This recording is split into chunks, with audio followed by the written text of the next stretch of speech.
What's up, everybody? Welcome to the CanesInSight Daily Podcast, powered by Anajar and Levine Accident Attorneys.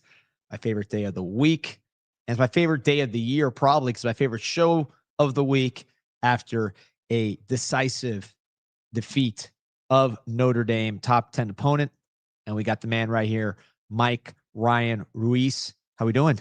First victory Wednesday of the CanesInSight season. I'm doing great. Got to rewatch the game a little bit, detach myself from the anxiety of the game experience. But even in my rewatch, there were times that I found myself getting nervous. Miami had to make certain plays a little closer than I thought it would be. I thought we'd rip their freaking heads off. And I gotta say, even on the rewatch, there was a path to do this. I want to give credit to Notre Dame, because just like last year, they found themselves in a position to keep fighting for a game result that truly, on the balance of things, they probably didn't have any right to have. But CJ Carr, I think, impressed us both, especially with the mobility, maybe caught us by surprise. But there's a lot to get into on this rewatch, and I'm excited to actually get into some ball with you guys. And once again, I want to thank all the supporters watching right now and everybody that has recently subscribed and our legacy subscribers over at CanesInSight on the heels of Hurricane, a massive guest list, a really job well done by our producer, Peter Ariz. Pete, hop in. I want to give you your flowers because you were awesome there as I dropped my phone. But the support has been overwhelming, and we really increased subscriptions, and that's great for us headed into what we hope is a big-time football season, D-Money. And Pete, I got to say, ever since the win and the excitement around there, sounds a wee bit different coming out of your microphone. So your excitement level is high. The pop is different, man. Just like Carter Davis. Shout out to David Lake, man. Back to that spring game, man. Just standing sidelines. I think you were right there too, D, when the phrase became a thing. It just you hear about it in soccer a lot. I was just listening to it. It's supposed to sound like a drum. It's supposed to sound rhythmic, coming off the boot, coming off the cleat. And with Carter Davis, I don't really have a song of the week, but the sound of the week is Carter Davis and the pigskin coming off of his boot. That's just, I need to make it my my ringtone, quite frankly. Already a couple early comments on the seductive mood lighting that we have in here. I kind of like it. Yeah, I'm liking it too. A little green. Look, we're trying new things out here. We're up in the ante a little bit, improving the broadcast quality. Looks a wee bit different today. It looks a wee bit different here at the studios. So again, thank you everybody for your patronage and continued support. We hope that this season takes us well into January. And we hope to keep increasing the subscriber count and growing. Yeah, shout out to, by the way, 786 Sports, Casa Cultura. That's where we're at right now. It's where we recorded Hurricane, which Mike mentioned was off the charts. You had Mario. You had, everybody in media, who's who. We were buzzing. We were enjoying ourselves. It was a phenomenal experience. And then right after that, the Hype Podcast, we did that all here. The production, Luis Miguel, all that stuff was done here at Casa Cultura. So shout out 786 Sports. A lot of great shows on that channel, including me and Adrian's show. Adrian Lorenzo, former OB exec, El Big League show, if you want to talk baseball. But we're talking football here today, Mike. And yeah, so you're mentioning your takeaways. It was a little nervous even on the rewatch because it was such an important game. Carson Beck, what did you see watching him for the second time and really breaking down his play? Well, number one, it was a clean game, and it needed to be. Miami's going to play differently than they did with Cam Ward. Cam Ward would make the occasional mistake. Sometimes Cam Ward would make games that should have been over contested games, a la Virginia Tech. This was a game that needed Carson Beck to play clean, something reputationally wise that was, a point of contention from the nation at large. He did have some turnover-worthy plays and didn't always get away with it over at Georgia. It was wonderful to see him be clean. Notre Dame just got 4 pressures on that game. Half the time, Carson Beck threw dimes. And I know we want to give flowers to CJ Daniels for one hell of a catch. I'm sure Carson Beck was thinking in his mind, I've been waiting at least a season and a half to see one of my receivers make that kind of play. But also the throw was damn good on that second touchdown pass. And I know everyone gave credit to Malachi and Carson on the first touchdown pass, but in the rewatch, I didn't realize, God, man, Malachi is 17 years old. The knowledge of the game, the instinctiveness to shorten up his route and follow the ball almost the second it leaves Carson Beck's hand. That shows a chemistry that we spoke to, that we started seeing blossoming in fall camp. That is next level intuitiveness from a 17-year-old who, at a certain point in the game, commanded Notre Dame's best cornerback to defend him. So there were a lot of positives from the game.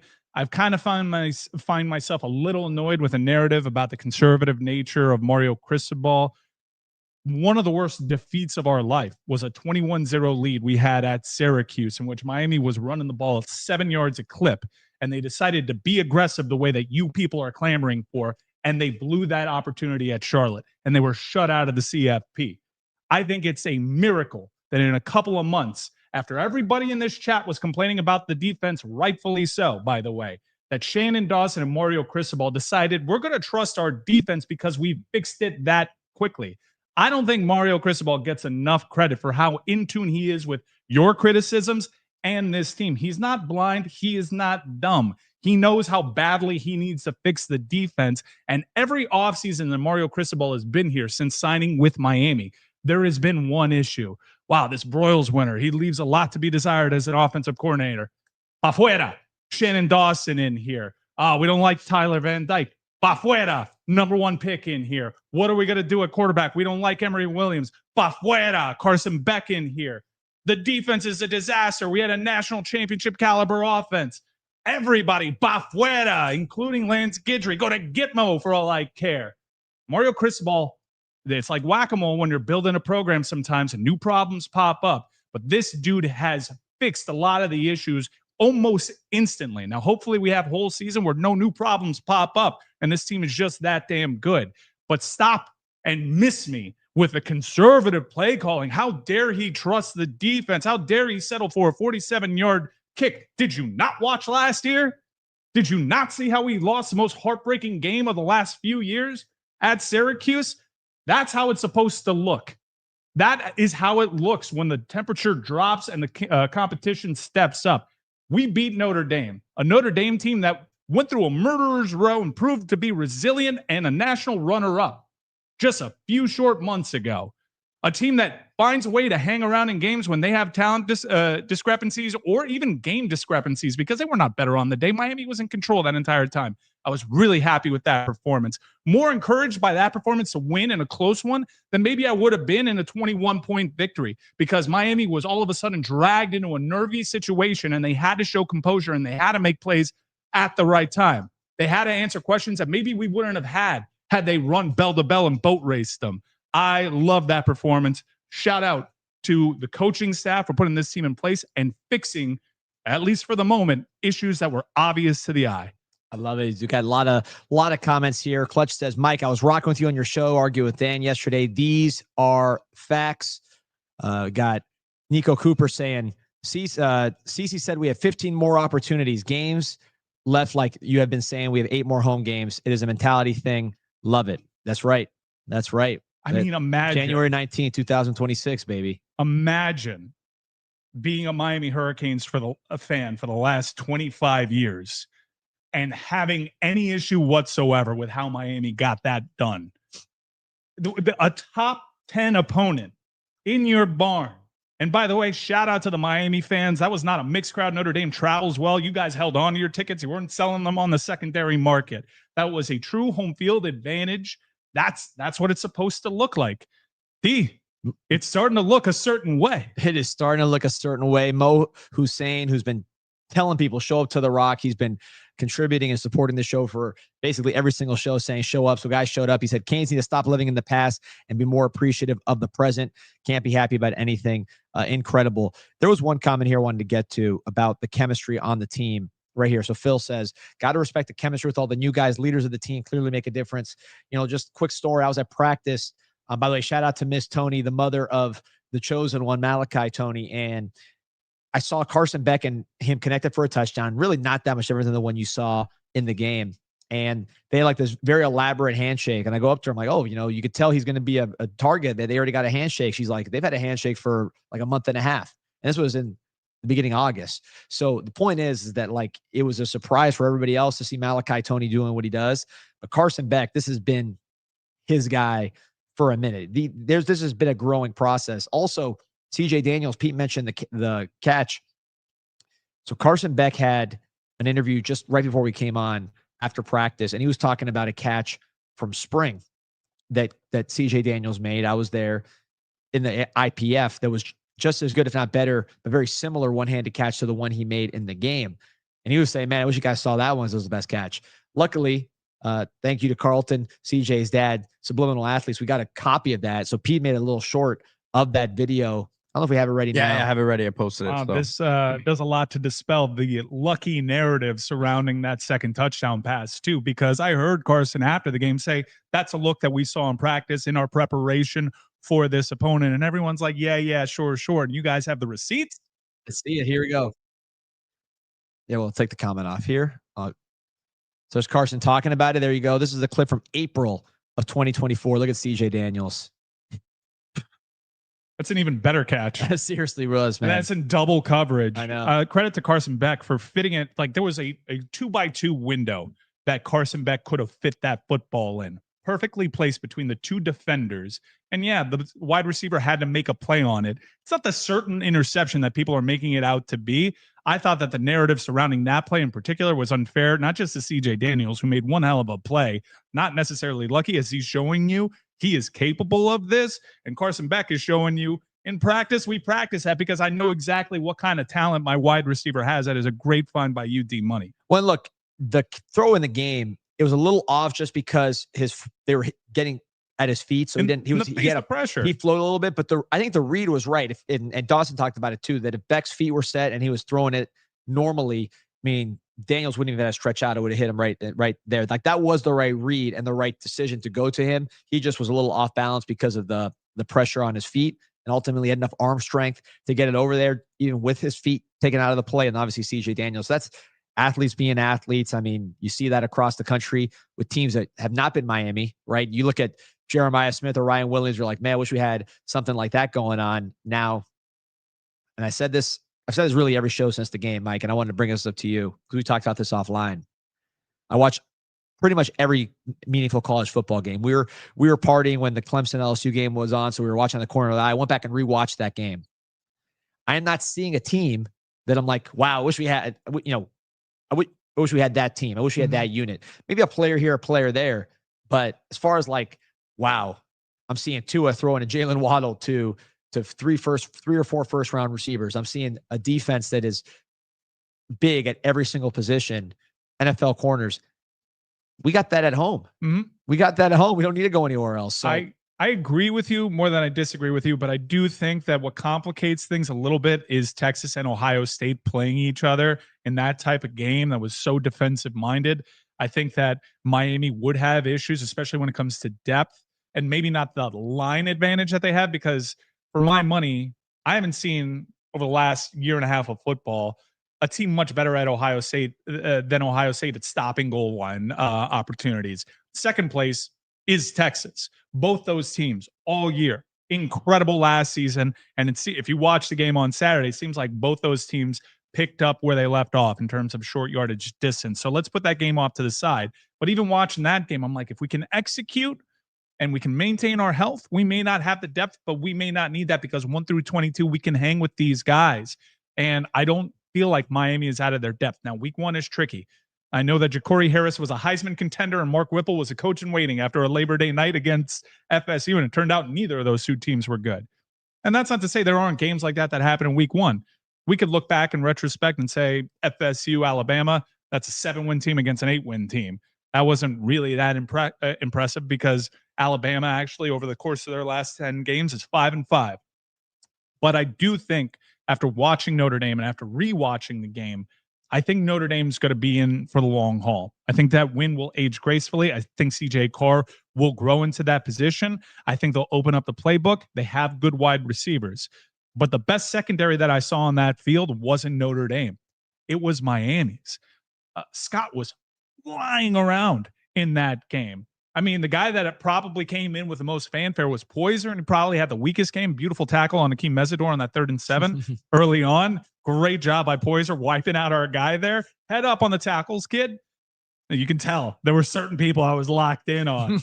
But Miami had the better secondary and also the bigger challenge because even you, homer of all homers, calling Elijah Lofton the best tight end on the field, which after one battle, I think we can table that discussion just a little bit. Wait, did this guy do it? The Notre Dame guy was wide open. Lots of scores on that play. I could have caught that ball. Reardon was better on the day. All he did was catch a wide open pass. We're not going to continue doing this. But the wide receiver group, I think even you would concede that's the better group. That's a more proven group. You have Malachi Fields. You have Great Outs. You have Faison. Like you have good players there. I'm not conceding that right now. Not in now. week 2. I said headed into the game. I agree. And that was a tall task for Miami's untested secondary. One game in, it looks like we got a secondary, and that gets me really excited. Yeah, looking at Jaden Greathouse here. I just pulled up his game log. Penn State semifinal, 7 catches, 105 yards, 1 touchdown. Ohio State, the national championship game, 6 catches, 128 yards, 2 touchdowns. Now I'm looking at his 2025 game log. In fact, let me share my screen on this 2025 game log for Jaden Greathouse. I mean, like 80 of those yards came on one play against Penn State where they inexplicably had ISO coverage and the dude slipped on the wet field. Did they not update this? Because there's no game listed. Why is his game log empty? Yeah. Well, did he get erased? He did. He got totally erased. That's how bad it was. Well, he did because he had 0 yards, 0 catches. So that's why his line's empty there. It is right there. 0, 0. Looking like Lulu Lutarski's GPA. 0, 0.0 for Jaden Greathouse. So if I may, there is one bit of the conservative narrative out there that I agree with. And it wasn't necessarily the fact that Mario decided to trust his defense and run the ball. Let's chew on this one for a little bit. I didn't think the fact that they were running the ball was conservative. I think the type of runs that they called were a bit conservative. But as a bit of context, I do think that had something to do with Jordan Lyle's injury, as out of the 3 running backs that will get regular playing time, we all know the dude most capable to bounce it to the outside and make a big play is Jordan Lyle. I just think this is how they get down. It is the same way last year. They have a very conservative running style. We talked about this on the show.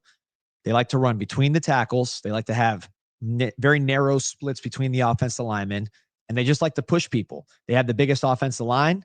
They have the biggest running backs.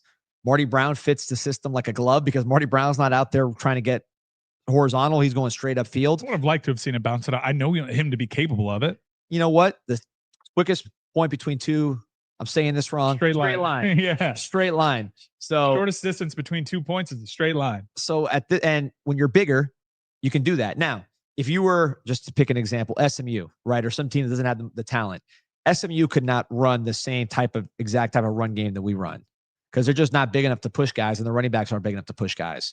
We can do that because of our personnel. We built to that. And the benefit of having that conservative run game is, you can call the perfect run play on paper that you're good at and a well-timed run blitz, and they're going to get a tackle for loss. There's just certain things that you can't even control. You can't live in fear of that, though, D. Occasionally, you're going to have to throw a tendency breaker out there to some folks. Well, I mean, I thought we could have done a safer play action pass late. The offense did stall because they kept running it up the A gap. I think my problem wasn't so much the type of run. I thought we could have had a couple play action opportunities that were still safe.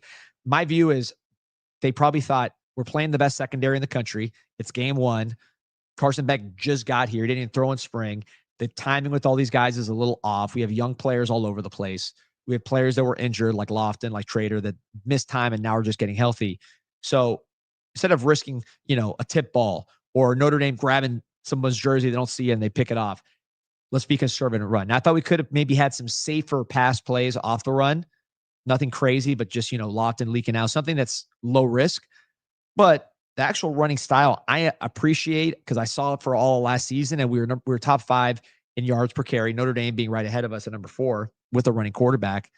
And not only were we top 5 in yards per carry, which is, you have to get chunk runs to do that. It's about having length to the runs you have, but also We didn't take any losses. We were top 5 in avoiding negative plays. And more importantly, we were number 1 in third down conversion by a country mile. And we had the best offense in the country by a country mile. Now, Cam Ward had a lot to do with that. But Cam Ward at Washington State, where you had Kyle Williams, who's a better receiver than anybody we had, at least from an NFL standpoint, they were middling on offense.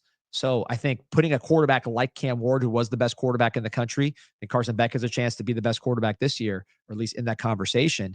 When you give a quarterback like that 2nd and 7, right? 3rd and 3, it just makes their life a lot easier as opposed to like, hey, we ran an outside play to Jordan Lyle, 1st down. They blitzed right into where he was supposed to hit it.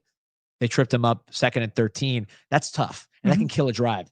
When you kill drives, you lose games. Right. That's what Manny Diaz's philosophy was the opposite. He wanted tackles for loss for that reason, because that's why you always talk about tackles for loss, because they're drive killers. It's just, you missed me with that a little bit when 4 consecutive drives stalled. And they got a field goal because, Miami made a wonderful defensive play that should have been intercepted 3 times. Like, I hear you. Yes, they can. We can live in fear. And it's not said enough how slick those field conditions were. That probably had something to do with it too. Marty Brown slipped. Probably as much as the Jordan Lyle injury, though. But like, we have the result in hand. When they started running up the A gap almost exclusively, they stalled on 4 consecutive drives, and that all of a sudden became a ball game. So I do think that there is something to it. I understand identity. I also understand that we have one of the best right sides of an offensive line in the nation.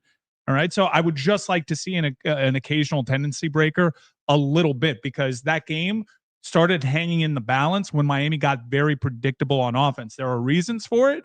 And ultimately, coaching staff made the right calls. But I do think that that'll pop up.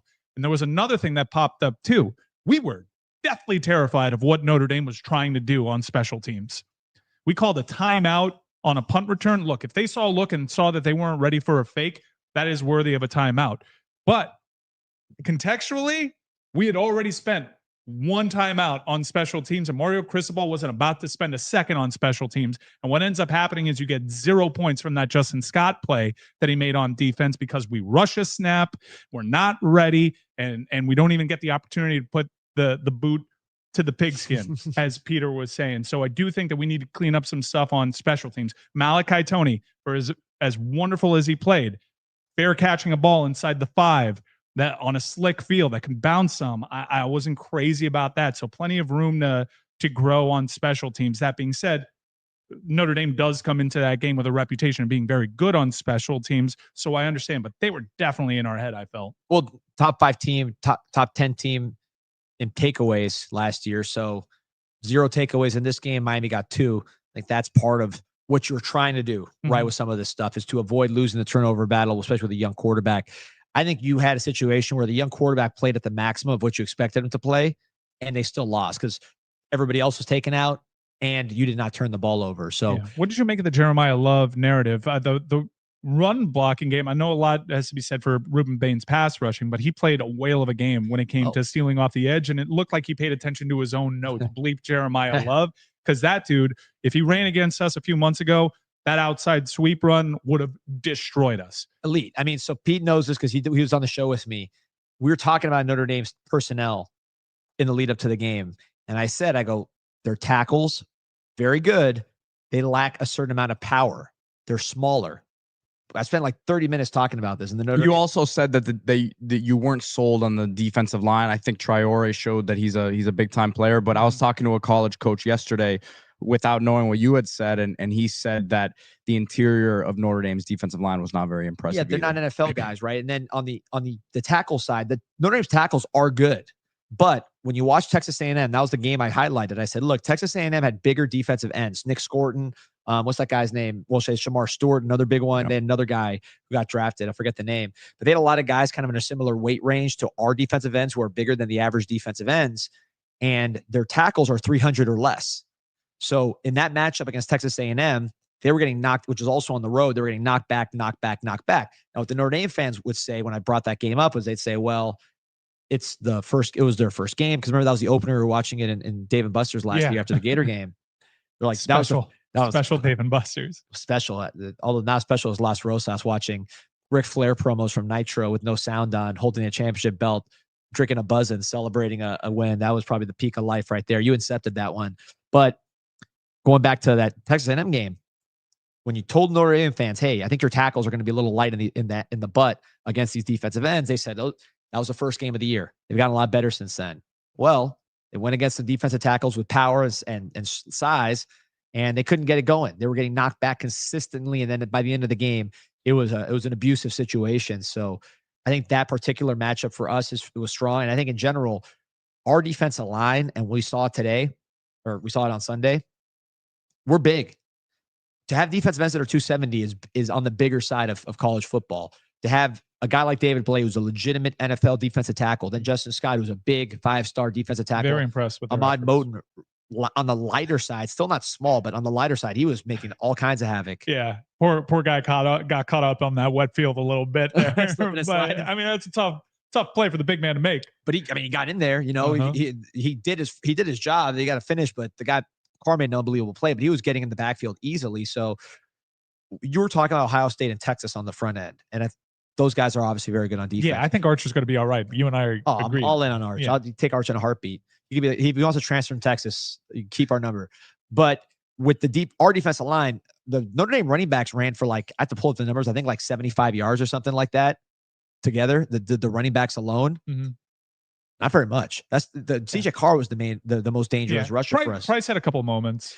He did, but I mean, look, I'll pull up the numbers. I'll pull the exact numbers right now, so I'm not just freestyling. But I believe is in the 70 range for their defensive or for their running backs, which this is their team. So here you go.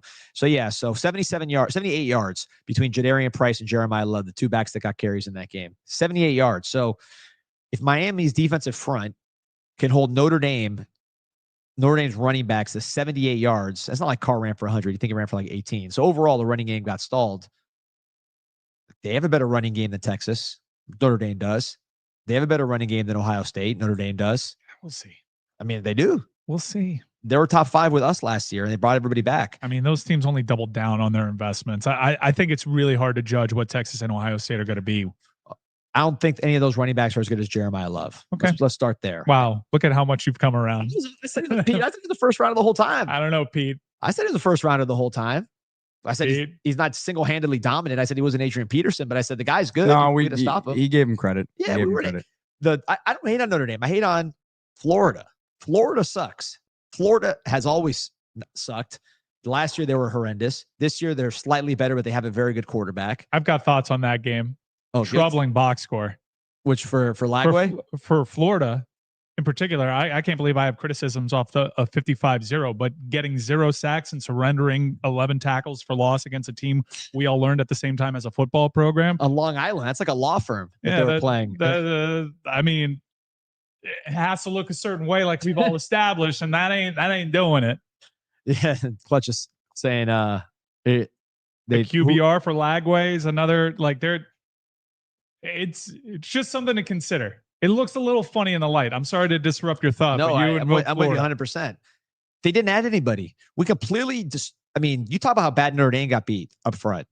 UF, we beat them even worse up front. The quarterback went to the hospital. He went to the trauma center for a head injury in that game. I don't mean to make a light of it, but this is the facts of the matter. Mm-hmm. And they brought back the exact same guys, and they think they're good now? Are those guys eating Pop subs? Which, by the way, shout out to Patrick and Pop subs. Brought us some delicious subs here. He's been feeding Miami. Flash that shirt, Pete. That's why Miami. That's why Miami's offense. I got it on the back too. Let me see. Yeah. That's why. Look at there. He also flexed the back muscles. Is what he wants to do. Good looking shirt. Yeah, it's on. That's Pop subs. That's why Miami's offensive line's doing what it is. The Markel Bellberger, the Bellberger at Pop subs. But they're not there up front. Notre Dame is not as good as they were reputed to be up front, but they're still way better than UF.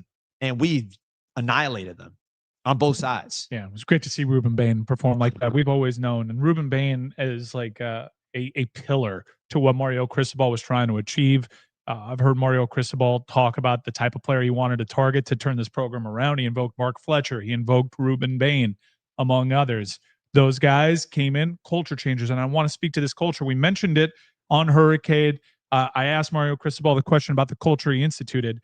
There were always guys on this team over the previous 3 years. Most of them were Jacoby George, but there were always guys that you were worried these guys could cost you. They can get emotional. They'll get called for a retaliatory penalty. They'll make a big mistake. They'll blow an assignment. I went through an Drop entire a ball. They'll drop a ball. There was always inconsistencies in their game, not just physically limited, but between the years you had some concerns. I had to kind of remind myself, like, oh, who am I worried about here on this team? Not really anybody anymore. And I want to stop short of doing what we did with Sam Brown last year after the Florida game. Man, he laid some great blocks, which is kind of what we did with JoJo Trader. We did. Because I think on that deep shot, JoJo slowed himself down. He misplayed that ball. Doesn't have the same kind of chemistry that Malachi has. I think that's what Amon said too, right, D? Yeah, he did. Yeah, JoJo, just keep running. By the way, he was out for camp. We talked about it. So that's one reason why the chemistry, him and Lofton have not had as many reps with Carson Beck. They balled in spring with Emery. Yeah, so I do think that there are aspects of his game that are concerning, but when you don't have those things in your game cooking because you're still working your way back from injury, and you may be physically right, but you're not on the same page the way that Malachi and Carson are, which seems to be pretty next level for a first game together. I think one of the bigger plays in this game wasn't one of the blocks that you guys highlighted, rightfully so. JoJo Trader got dragged by his face mask for a good 6 yards. And this happened right in front of the official, and the official was looking at it. He got lifted up off the ground by his face mask by a Notre Dame player, dragged, and then stood up, all by the face mask, all directly in front of the officials, which I know the comments have opinions about, so try not to do that. JoJo Trader dusted himself off, didn't do anything. Now, in that game situation, this was when the game was getting a little bit tighter, starting to hang in the balance a little bit more. A play like that Notre Dame, knowing the reputation of Miami and knowing the reputation of Notre Dame, they're trying to bait JoJo Trader into doing that. Last year, we know how that's going. It's a 15-yard penalty the other way. That is a momentum stopper. It is not even a play that people noticed as it happened because JoJo was such a pro there. And that's what it's going to have to take sometimes, too. Sometimes you're going to lose your cool. Maybe you can afford to do it against a lesser opponent. That was a game that was won in the margins. It was won in the turnover margins. It was won by sticking to a game plan and players making plays. But it was also won by discipline, assignment discipline, and on the field emotional discipline. And I do want to highlight JoJo for doing that because you cannot have the best game and still help your team win. That is not a play that shows up in the box score. Look up the video. It was bad. Sheer violence from a Notre Dame player. Egregious by the official. JoJo, salute to you for keeping your composure. And that's a great point. I couldn't agree more. And when you get your like your face mask, just your head kind of going that direction, like you get like naturally just kind of perk up and get violent. Like your neck, you don't want to be moving in that direction. So I think he showed a tremendous amount of restraint. Comment from 305 Gian. Shout out Islas Canarias Express 1 year anniversary. Shout out to the whole team down there, John, everybody in the Andrade family and everybody on staff. Look at Islas. Look at this. This was, first of all, this was incredible. So 1 year anniversary. They're nominated for Miami-Dade County favorites. Everybody down here knows they're the top dog in town. But look at this, huh? This is pretty cool right here with CanesInSight. Look at that. I appreciate that tag. Yeah, that was pretty. This is pretty sweet. I got a lot of comments about that one. Yeah, it does look a certain way. Yeah, these are the beefiest croquetas in town. This is like Miami's offensive line compared to a Notre Dame, a FSU, a UF. It's just like you said, just looks a little bit different. It looks a certain way, and that is the top of the market croqueta. Pete, I'm sorry, this is my first like pure unadulterated like water hose blast of Canes thoughts, and I'm getting a little too graphic. No, I've been dealing with something over here, so it's all good. Well, I would like to get your perspective. I don't know if you've had the opportunity to rewatch the game. I appreciated you hitting the microphone as soon as that game ended, and the very next morning after D-Money was recovering from a night at Las Rosas. But I'm curious. Not true, by the way. I was on the way to the Hecht to do my state media thing. That's all right. Let's keep the Las Rosas branding on point. But I'm curious. It was buzz. I was drinking buzzing. So when you're buzzing, you don't have the hangover. I was gonna say I also showed up there too, but I also did something in the morning. But I'm curious if there's anything that you've been able to dissect. I mean, a lot of people have established zags. I'm wondering if you've zigged on anything recently, if any new players have caught your eye, if there's anything understated from Miami's victory. A couple random things like Popo Aguirre, I thought had a nice little impact. Like players like him that, you mentioned JoJo, that you understand that not everyone's going to be playing on every single down. Shout out to Mo Hussein, by the way. Thank you for your support. He says the fact that we pulled out a close winning as a team like that gives me more confidence in my prediction Final Four team. And I think when you see that sort of depth across the line, and remember, this is not anywhere near the amount of guys that are going to end up playing throughout the year. This is game one. You understand there's only a certain small number of young guys who they're going to trust out there. I think they're going to earn a lot of reps these next couple weeks. And then, I think we'll see a little bit, maybe a bit of an expanded rotation for Florida based on what we saw this week and continued progress. Yeah, Popo was a really good person to highlight. And those are winning plays. Plays made in coverage. That certainly doesn't necessarily stick out in the box score if you erase your assignment. And Keelan Marion was awesome too. Sorry to cut you off, Mike, Yeah. but Juan well said it, because like he's someone else on the other side of the ball that we talked so much about deep threat, and the couple of the catches he made were, I mean, he looked like a pure receiver out there running routes, right? And being asked to do things that weren't like the box that he's been put in as a gadget guy. And we went to him in big spots, third down conversions, looking his way. There was one drop that he had that was actually a smart drop because it could have been blown up. It could have been a fumble 6 the other way. So little things like that. When we talk about a culture and winning plays that don't necessarily show up, that's one of them. So I thought from a between the ears standpoint, Miami gets an A+ for how intelligently they approach that stuff on the field. I do think that there were some mistakes in terms of game management, particularly when it came to special teams. But all in all, thrilled Miami is winning a game that we expected them to win, even though they were underdogs, and doing it in such a clean fashion in a game like anybody that was out there in that game understands how saturated that field must have been. Yeah, it gets slick out there. To not have a single turnover in those conditions against a team that kind of builds its name off of making those little plays over there that inexplicably keep themselves in games, that was a job really well done. Yeah, shout out to really the staff and the players for that clean game. Comment I wanted to pull up, Pete. You had it from Kellen Wiley Sr., who I was able to meet, which was awesome. He said, off subject, the Lickin' had some good ass food. I'll be going back. Sure did. Saturday, me and Pete will be out there just like we were last time for the Bethune-Cookman game. It's right across. It was like a 5-minute drive to the stadium.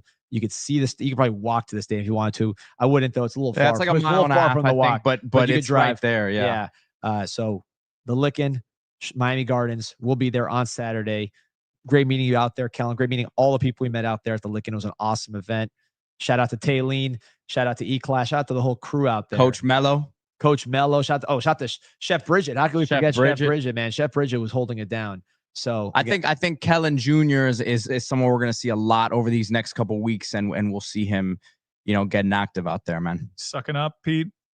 No, I don't think we've spoken well enough about. No, I mean his body type and his athleticism has flashed out at fall camp, and he's somebody that I'm super excited to see on the field. New King God says Popo played better than Torre, and Poyer's performance were underwhelming. Hopefully this next game we'll see more of the backup D linemen. Look, here's what I'll say on the linebackers in general, really the safeties too, just the whole defensive unit. If I would have told you before the game that the Notre Dame running backs were going to rush for 78 yards, Pete, we're doing cartwheels on that. So, guys played different levels. We'll see over the course of the year. It's a long season. It's going to go until January 19, 2026, and The Rock winning the championship. So it's a long year, but to start this way in this fashion, I think if someone were to ask, can Miami stop the run? All you really have to do is just show this tape and say, this is the best running back in the country, according to most people. This is the best running game in the country, according to most people. I would say that we have the best running game in the country, the Miami Hurricanes, but the other team in the top 5 yards per carry from P4 was Notre Dame. So I think that question was answered. We outrushed them significantly from a running back standpoint. Even if you throw in CJ Carr, we still outrushed them. So there's a statement win in that respect. I've sampled some of the opposing podcasts out there. Shout out to Jess and Mike Golick Jr., who helped us out on Hurricane. By the way, loved it. I listened to that show this week. Loved it. Best. I haven't seen the previous episodes, but this week's episode was unbelievable. Which Jess isn't typically good with giving people her tears, and in that she held back. But there was something that popped up in that show that I was curious your guys' takes, and forgive me if you guys covered it. I understand why Notre Dame fans wanted to see more of Jeremiah Love, especially after last season, him being healthy and all. But there's a narrative out there that they didn't feed this young man enough. He got 10 carries. Last year, he averaged 11 carries a game. So he's in line with how they use him. I think really the problem, when you get at the heart of it, is 3.3 yards per carry is what they didn't like. Yeah. I mean, he got the normal amount of opportunities to do it against Miami, something that he would have done exponentially better a few months ago. But Miami stopped him. Miami shut him up because he likes to talk too. In fact, hey, Don Schuler, you like to talk too. You said that was going to be a home game. And what happened? Don Schuler? Don Schuler. It's always confusing with McDonough on the call. Don Schuler. He was over there. Don Schuler. That sounds like how my grandfather used to pronounce his name. Waiting for the ball. Thinks he has victory in his grasp. CJ Daniels snatches that right in front of his face, and you're caught ball watch. And so maybe Notre Dame did a lot of talking. Their fan base too. And I think it all blew up in their face a little bit. That being said, let's run it back. I would love to see these two teams play again in January. Yeah, me too. I don't think we played our best game. They didn't either, but we're going to keep progressing as a passing game. Outside of the busted coverage. Oh, look at this. Ines Cooper's tweet or his Instagram story after this comment from from Don Shula here. Did he play today? Yeah, he was expecting an easy pick in that end zone. That's what he was doing. Ball watching instead of ball winning. That's it right there. Jeremiah Love, I would compare his style of play to like Super Mario, man. The guy was like jumping over flowers, landing in green tubes, just he's fun to watch. I mean, it's probably not going to result in the longest pro career. Yeah. I think that the league tends to beat that out of you, but he did that in the Orange Bowl, man, right before that Great House big play. Like he kept that drive going by an individual effort by leaping up over the guys. Miami had it scouted. And they put his ass in the dirt every time he tried to do that against them. But he's a good player, man. That is a really impressive feat. And you could tell that they could focus that it was a focus of Miami's, given Ruben Bain's game notes that I cannot believe he posted. I'm sure Miami was thrilled about that. I don't think Mario cares. I think Mario actually probably liked it. Mario's like Justin Scott. I mean, they listened. Justin Scott said not bad for a bunch of unintelligent thugs. Keeping with the narrative out there, like these guys are in tune with I like what's the celebration of Messidor, the Irish hands. Bagging up says we averaged 3.5 yards per carry. It was the fact that we were just able to run when they knew we were going to run for the most part. Again, I agree at the end. It wasn't so much to me the design of the runs. It was more just the fact that we didn't even switch up with just a easy kind of play action pass situation. But that's second guess. It's easy to say here. But ask Notre Dame if they feel good about how they played our running game. Because you go to their message boards and all they're saying is like, man, Miami was pushing us around. They're hitting us. They didn't even hit us with a big play. They just hit us with all these little body blows. And then we'd always be kind of behind the sticks. And Carson Beck was never uncomfortable. From their standpoint, they don't feel very good about how they defended our running game. And the truth is that Notre Dame is probably the most equipped to defend our running game. But Notre Dame, I think they really missed Riley Leonard, but I do think CJ Carr was outstanding. But Notre Dame last year, top 5 offense and a top 5 defense. I've seen some people kind of diminish what they were last year, said they got lucky going to the playoffs.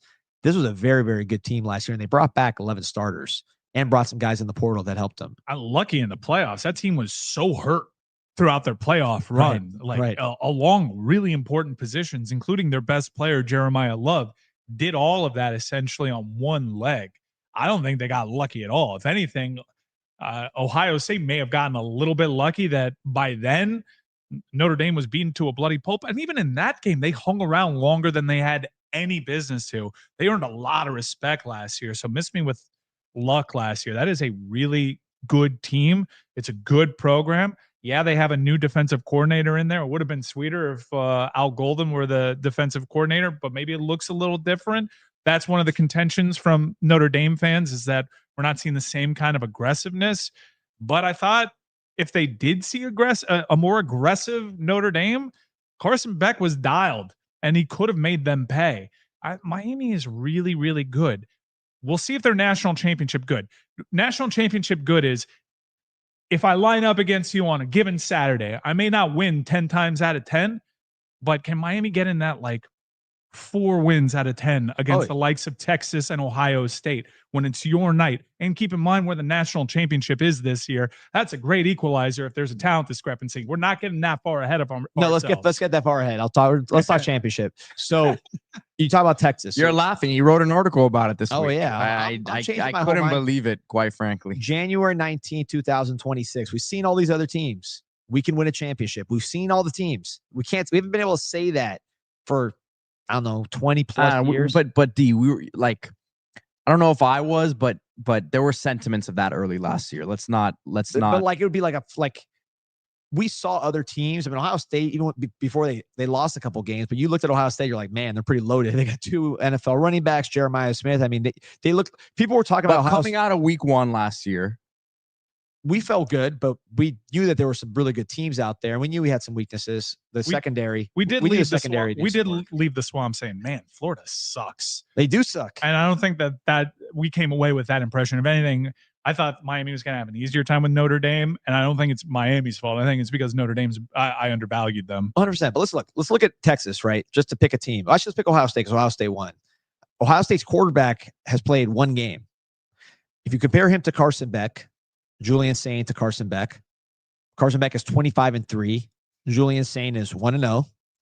Carson Beck is 6'4", 230. Julian Sain, I mean, he's like my size. I mean, he's not a very big player. Carson Beck has a better arm than Julian Sain. Carson Beck is more athletic than Julian Sain. Carson Beck is a better player and a more experienced player than Julian Sain. I say that with utmost confidence. I think it's going to be true all year. It's a really difficult opponent that Julian opened up against. So who had a better defense last year? Texas or Notre Dame? I mean, flip a coin. Notre Dame went further. Fair point. So you look at our offensive line. I think we have a better offensive line than Ohio State. You look at the running back for Ohio State, by the way, C.J. Donaldson, who's from down here, went to Hialeah High, good player, but we have 2 South Florida backs that are both better than him. And I know that because, first of all, Ohio State tried to get both of them. They were committed there. And just seeing him down here, no one coming out of high school would say that C.J. Donaldson was better than Lyle or Fletcher. I don't think anyone would say that in the portal. If those 2 jumped in, they would jump over him in the portal pecking order. So we have 2 running backs that are better than him. We might have 3 running backs that are better than him, depending on what Marty Brown did. Receiver, they're better. You can't argue with their receivers, right? Tight end, they're probably better too, although he didn't get a ton of action, Claire. But I mean, we're right there on offense. Claire's better than mine. And our offensive line was. Don't even make that. I gave it to him. And our offensive line is better. On the defensive side, I mean, we stuffed Notre Dame's running game. That's a lot harder than stuffing Texas's running game with a freshman quarterback that couldn't hit the broadside of a barn, who we both like, but did not play well in that game. They got good linebackers, that's for sure. Secondary, I think we got a really, really good secondary. They're replacing a lot of guys. And our kicker is otherworldly. So you look at those things. I don't see why Ohio State's in a different category than us. We are a more experienced team. We are a bigger team. And we have a better quarterback and a more experienced quarterback and a better offensive line. And as they had the guy, what's the guy's number 8? What's his name? He didn't play last year. He was like an outside linebacker, number 8. If someone in the comments will help me, they have a great player that broke out against Texas. Mm-hmm. One of the better players I saw all weekend. But the best defensive player in the country is Miami's Ruben Bain. We saw looking him all. like it. We saw them all. He's making some Heisman lists now. So why? And I'm not talking about Ohio State. I'm talking about literally the team that's ranked number 1. I'm not going up the charts. I'm going to the top of the charts. So again, I don't see why we cannot compete. That doesn't mean Ohio State cannot beat us. Obviously, they can beat us. Georgia Tech can beat us. Syracuse can beat us. We can always lose these games. But in terms of what we have and what we're dealing with, this is probably, I think LSU and Miami are the 2 most complete teams in the country based on what I saw on Saturday. We'll see on Oregon and Penn State because they had to play somebody. We have breaking news here on the basketball side. And good news? Yeah, good news, a new hire. And this is something that I heard last week, but it's official now. Is this what you were dealing with? I was doing something else. I'm going to tell you guys after. That one's very interesting. But I can't drop that one here. I don't want to drop that one here. All right. But Miami's hired a new director of player personnel, Courtney Brooks, who in his bio says former NBA scout, and he was the top 100 camp committee, was the general manager for John Lucas, the third elite, which is the AAU program for the Lucas family there in Houston. And this was an addition that, you know, we've said it for a while. I expected kind of more of a general manager sort of role. And it looks like that's going to be Courtney Brooks here. It's going to be a hard job from what Jay Lucas gave us insight on during Hurricane about how he's built. This dude better not shut off his cell phone at any point, because the way that Jay Lucas is about talent acquisition is he's a lot like Mario Cristobal. So a hugely important job, not one to comb over. Yep. So that's an interesting note, but sorry to digress. No. We appreciate it. That's a big time hire. Let me digress a little bit here because I got to talk about our friends at Cash Kick. This is a really cool partner here because, you know, we have a lot of competitive people that watch this show, a lot of people that are gamers, a lot of people that just are always either trying to distract themselves or just trying to compete at all times. You sign up for Cash Kick, which is a major operation. It's about the number 4 lifestyle app in the world. I believe is right above Pinterest. If you're just trying to see how legit this is, 1.5 million downloads, over 4.5 rating on the App Store. And you look at it just playing around here. I'm logged in. Very easy login. You could just use your Google Gmail and it'll log you right in. This is all legit. And you can play games. And while you're playing games and playing, you got all the new games here. So you can just kind of browse. Oh, this looks pretty cool. Fish of Fortune. I like that. Look at those little birds fishing for fish. This seems like one of mine right here. Go play that game while you're sitting around, Mike. When you're trying to avoid people, I know your MO that when you're in a big crowd, you're like, you want to put do not disturb sign up so no one talks to you. So it's nothing. You'll be in the group chat, kind of chatting it up, or at least looks like it. I don't know if you're just typing yourself. Yeah, but you could play some of these games, play some of the US games, and you make some money on the side. Look at these, all that earn stuff. This is real. People are like, oh, how could this be real? You make money playing games. This is one of the biggest apps in the world. It's a real deal thing. Now, it's not going to be your income. You're not going to quit your day job. But when you're playing around, playing the newest games, having fun, Cash Kick, that's KASHKICK.com. And you'll have a lot of fun. So cashkick.com. Strongly recommend for all the people that like to play games. And who doesn't like to play games, man? We're a gaming world. Everybody wants to play some games. You know who's not playing games? Akeem Mesidor. Let's go. What a transition. All right, that is going to be a big-time role on this team because after last week, the looks Ruben Bain got against Notre Dame are going to be going away. Welcome to double team land, Ruben Bain. You're good enough to beat it, but it's going to look a certain way for you when you're lining up against the likes of Florida and your ACC schedule. And who's going to be the benefactor of all that team money? Akeem Mesidor. Now, this is a player that is slimmed down. And by the way, for all the fun that we made of Akeem Mesidor out in coverage, acquitted himself nicely against Notre Dame in difficult situations. This has been an interesting player. Up and down time here at the University of Miami. Now, this is what he was sold after Ruben Bain's freshman year. You pin your ears back and you go eat, young man. Does Akeem Mesidor have it in him to be the guy we need him to be when Ruben Bain's going to be eating those double teams? I mean, I think he's been productive in his whole career. We've talked about it on the show, pulled up his stats, and while I'm talking, I'll pull them up right now because his career stats, when you actually look at them, and he's been in college for a long time. This guy's like 24 years old. He's been around the block. He might even be older than that. But when you look at his, what are you laughing about? Nothing. Look at his career. And look at his. I wonder what nonsense we got in the comments right now. You look at there is a show within the show. Yeah, I love the comments. There's own show. But yeah, we got 38 tackles for loss for Mesidor for his career, 24.5 sacks. I mean, that's a pretty good career. Yeah. And he's going to add to those totals big time. He already has 2 tackles for loss and a sack and a half this season. And if you guys really are interested in learning about Akeem Mesidor, I can't recommend enough. I did a Storm Sessions interview with him for the Miami Hurricanes for the official show, official YouTube. Sat down. This was for this season. So he had already slimmed down and he talked about it. He goes, look, I'm down to 260. I'm eating right. I'm doing yoga, Pilates. I'm swimming. Like he was doing all that stuff. And by the way, bringing guys like Herbert Scroggins the third along with him, the young guys to show them how to take care of their bodies. But he was doing all that before. And you could tell just talking to him, he just looked different. So you didn't know how that was going to pay. It looked a certain way. Yeah. In the other direction, right? Because sometimes you got to slim down. He's still a big physical guy, still over 260 as a defensive end. But the twitch, the change of direction. Mesidor was a high school linebacker, right? So he was not an off ball, not like a stand-up rusher. I thought like in the middle of the defense going laterally. The pass coverage instincts, like I mean, that plays. All those jokes are gonna go away when he takes one to the house, looking lean and mean. But he's used to doing that, and I think the weight has unlocked a little bit of that lateral quickness, including pass coverage, which that position, even in Heatherman's defense, it's funny, every defensive coordinator for the last 20 years, people complain when defensive ends are in coverage, but like they all do it. It's part of football. That will happen. I think he's gonna be much more equipped to do that when needed with his weight loss, and of course doing what he does best, which is getting after that passer and causing problems. One of the commenters, Juan Manuel, hey, welcome back, Juan Manuel. No emojis on this, but Lightfoot is a guy that I was surprised to see on the field as much as he was. I think he got like in the neighborhood of 7-8 snaps, and he made an impact half the time during those snaps. That is really encouraging. And the footprint that Miami has had in the Midwest in particular, with guys like Lightfoot and Justin Scott making big time plays that helped Miami win that game.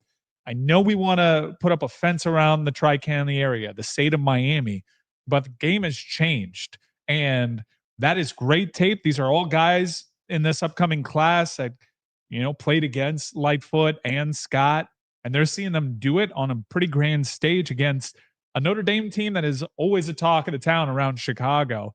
Big recruiting weekend for Miami, wasn't it? Those guys should have been Notre Dame, right? Justin Scott, Marquise Lightfoot. You think of Luka Gilbert and Brock Schott, two other Midwest, not in Illinois.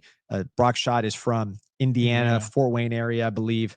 And then Luka Gilbert from Cincinnati, Ohio. But those are Midwest guys that are going to the University of Miami. So I think, like you said, it's a recruiting week. Guys, this game was so prime time. Everybody was watching it. Everybody was tweeting about it. You saw all the tweets. You saw who was in the crowd. It's probably the only good game from the college football weekend, too. The best. It was definitely the best one. It was a lot of fun to watch with all the twists and turns and crazy plays. So it was exactly what you wanted as a debut.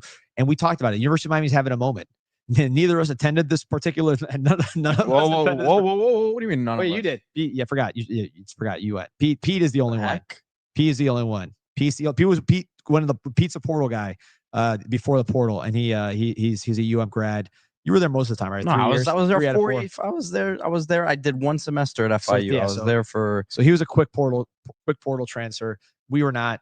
But anyways, the school itself, Pete's alma mater, was having a moment with admissions, with people wanting to go there. It just seems like a cool place to be. I think Instagram's helped. I say that not even joking. I just think people see it. Alex Earl, and they just Cavender twins. Miami's got a vibe, and you're right. It has a moment, and the celebrities in the crowd. It does feel like Miami is back from a word of mouth standpoint in terms of being a cool attraction from the legends that we had on the field, on the sideline there. It did seem like a really fun atmosphere that, from what it seems like in ticket sales against Bethune, it seems like it's going to be a place that people want to go back to. And shout out to that crowd once again. We were out there tailgating. It was a nightmare. Torrential downpours. I was barefoot, wringing out socks. It was bad. And those guys and the Hard Rock Stadium operations, as if Copa America wasn't bad enough, they got to clean that up to have all the scanners go down and not have a system in place to make it easy to get in there. There were plenty of reasons for that crowd to be thinner at the start, to be less vocal. They didn't take any of those excuses afforded to them. They were there ready to play. That Jimmy Johnson walkout where Jimmy didn't break eye contact. Yeah, didn't break eye contact. Everyone at the same point all felt that connection to that screen right there. It was a great crowd. There really was the Goldberg entrance. I wonder if the person who thought of that was a mark. But here, Big Papa, I know people pulled it up earlier, but want to just say thank you for showing up at the Lick-In. It was great meeting you. Happy birthday to you and your daughter. His daughter got a cake in the face from Steve Aoki. I guess at his concerts, he throws a bunch of cakes at people's faces in the crowd. Yeah. Have you ever gotten a cake to the face at an Aoki concert? You've seen the cakes, though. But I assume Aoki will be around here at some point because it's a place to be seen. And we got plenty of Benihanas. He lives here, right? Is he from here? I think so. I think he's from here. Yeah. So Dad owns Benihanas, right? Yep. There Samurai, Aoki out at Dayland, which I think you argued is the best mall in America. I've not seen a better one.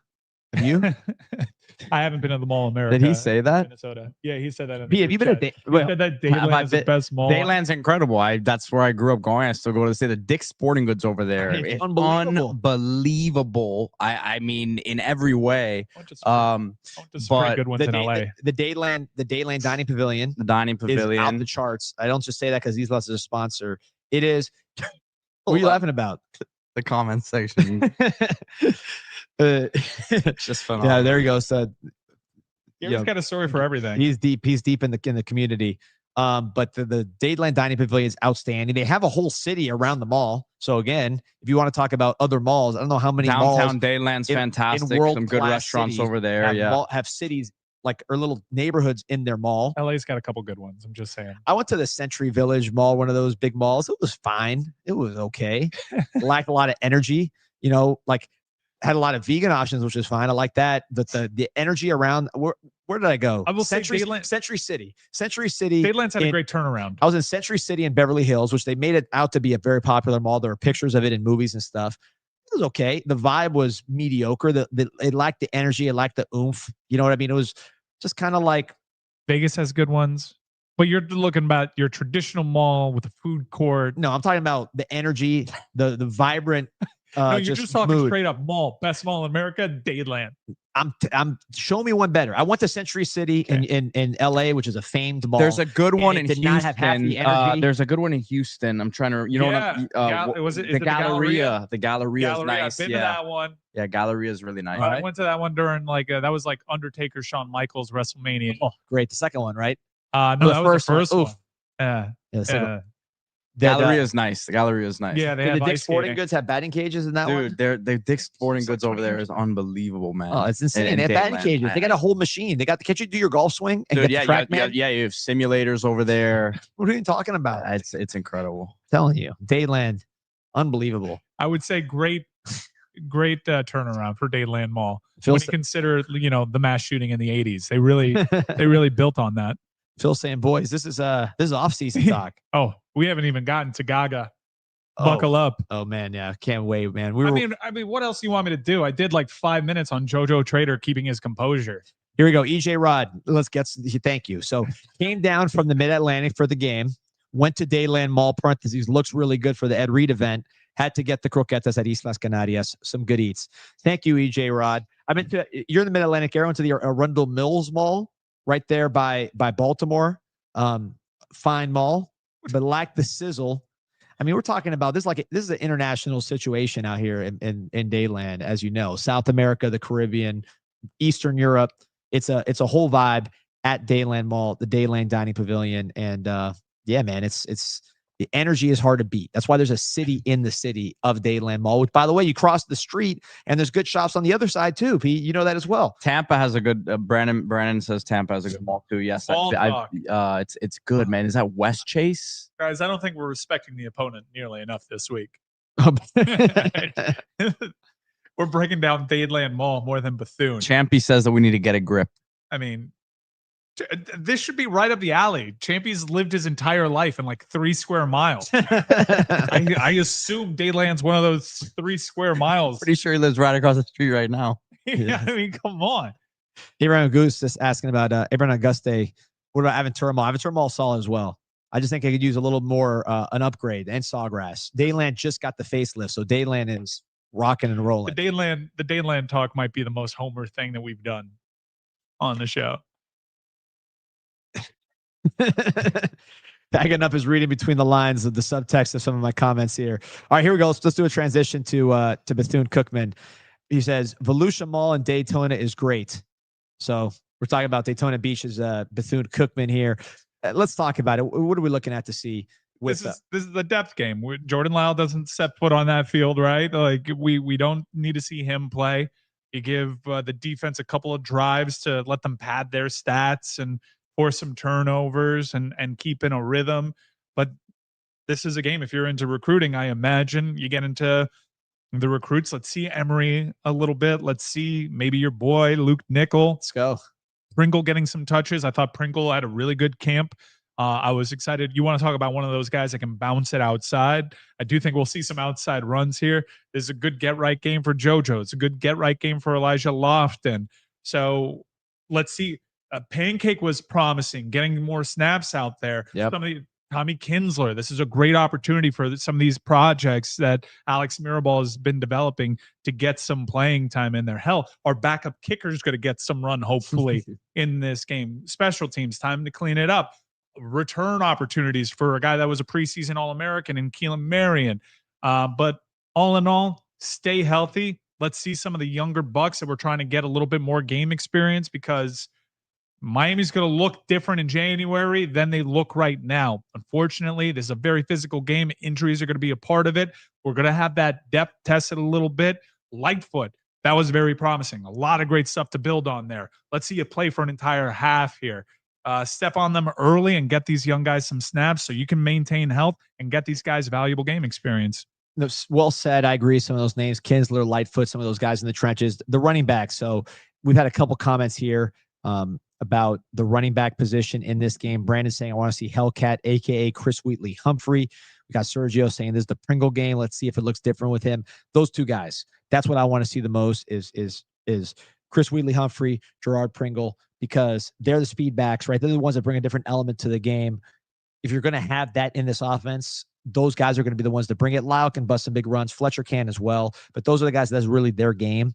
So you don't know what you have until you see it in contact. We've seen flashes in scrimmages where there's full contact, and those guys have made some really nice runs. Spring game, you saw Pringle do some nice things there as well. This game is a perfect game for those guys because at the end of the day, look, yes, it's Bethune-Cookman, but they're trying to tackle these guys. They're trying to bring them down to the ground. It's not thud, right? It's not two-hand touch. This is tackle football. This is live.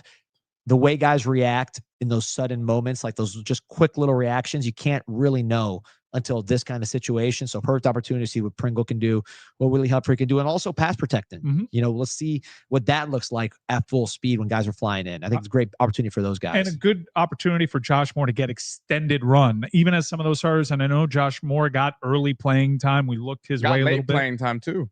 Yeah, but I think that this is a great opportunity for him to get an extended run.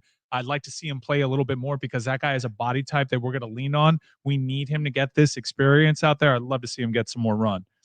A lot of love for Mike. It's amazing how a win creates so much goodwill for Mike. I haven't seen one. All I see is praise and love for your performance defending the Canes. It's rare. Mike the Kid says, Mike, I appreciate how you put your foot down on the Dan Le Batard show. The Dan Letard show. I like that even better. Toward the Irish podcaster female.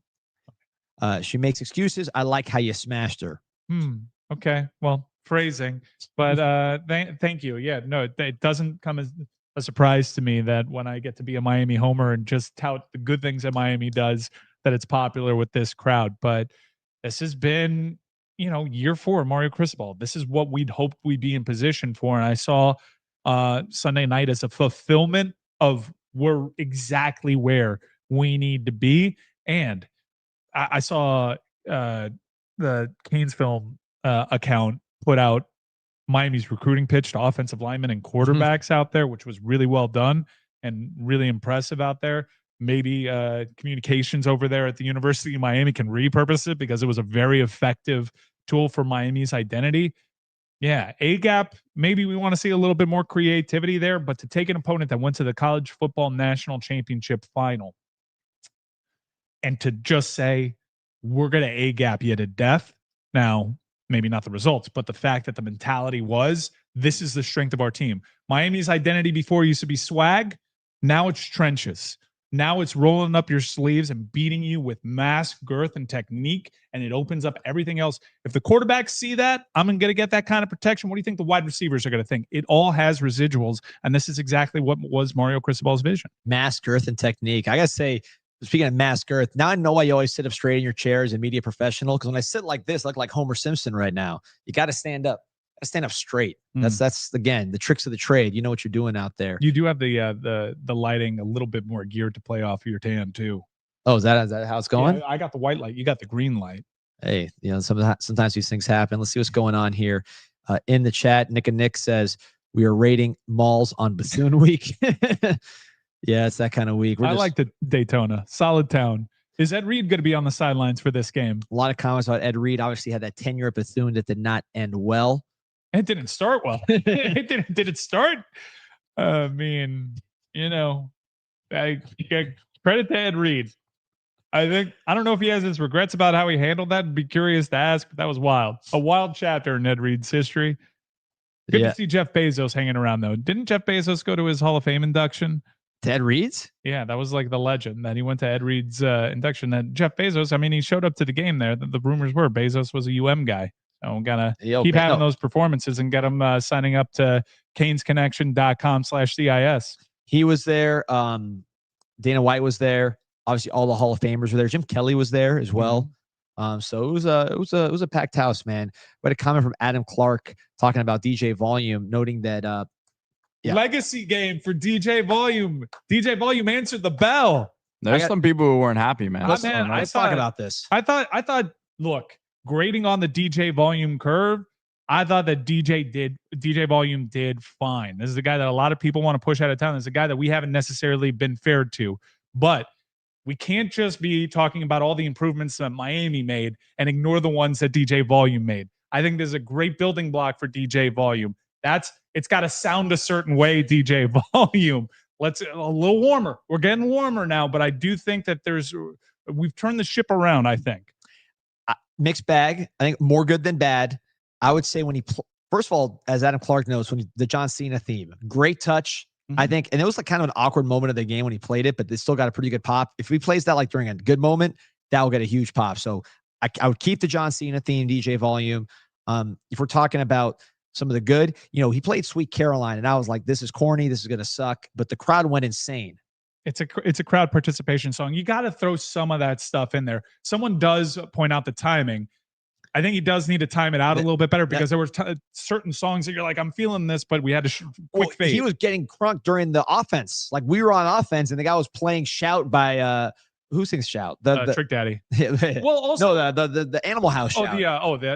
Like he's telling the crowd to shout. We were on offense. Like Carson Beck's trying to get the play in. Like Carson did the song should be calm down. Calm down. So DJ Volume might have been aided by the people in attendance because those Trick Daddy songs and Rick Ross songs did help guide him a little bit. But for a guy who was much maligned this offseason, it's a foundational piece. The DJ at a Hurricane team needs to come with it. I thought he did fine, which is a lot better than he did last year. Yeah, that's a lot of comments.